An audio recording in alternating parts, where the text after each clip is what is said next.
মামা তোমার নামটা কি? বিপ্লব। মিথ্যা কথা কবা না। না। তুমি হিন্দু না মুসলমান? মুসলমান। তোমার কটা কথা বলে দিয়ে যাবো, কথা কটা যদি সত্য হয় সত্য বলবা তো? জি। একবার কও বিসমিল্লাহ, বিসমিল্লাহ, আরেকবার কও সুবহানাল্লাহ। সুবহানাল্লাহ। রাগ করলা?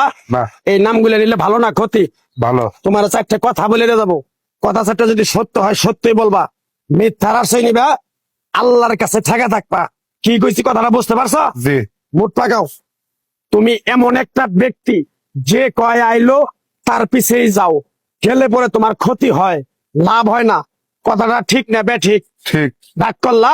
না, না। যখন তোমার কাছে টাকা পয়সা থাকে তখন তোমার আপন বন্ধু বান্ধব, কাছের মা বাবা মা থাকে।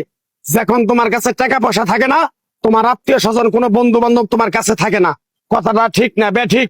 ঠিক। রাগ করলা? না, না। এই কথাগুলো আগে পিছে কোনদিন বলছিলা? না। তুমি মানুষের পিছনে যায় হাজার হাজার টাকা পয়সা নষ্ট করো, তোমার পিছনে এসে কেউ 10টা টাকা ক্ষতি করে না। কথাটা ঠিক নেবে ঠিক? ঠিক, ঠিক। আরেকবার কও বিসমিল্লাহ, বিসমিল্লাহ, আরেকবার কও সুবহানাল্লাহ। সুবহানাল্লাহ। বিশ্বাসে বস্তু মিলে তর্কে বহুদূর।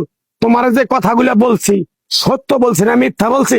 সত্য। তুমি এমন একটা ব্যক্তি, মানুষের দুঃখ কষ্ট দেখতে পারো না, তার পাশে যাই দাঁড়াও, তারা এসে তোমার পিছন থেকে ক্ষতি করার জন্য ঘুরে।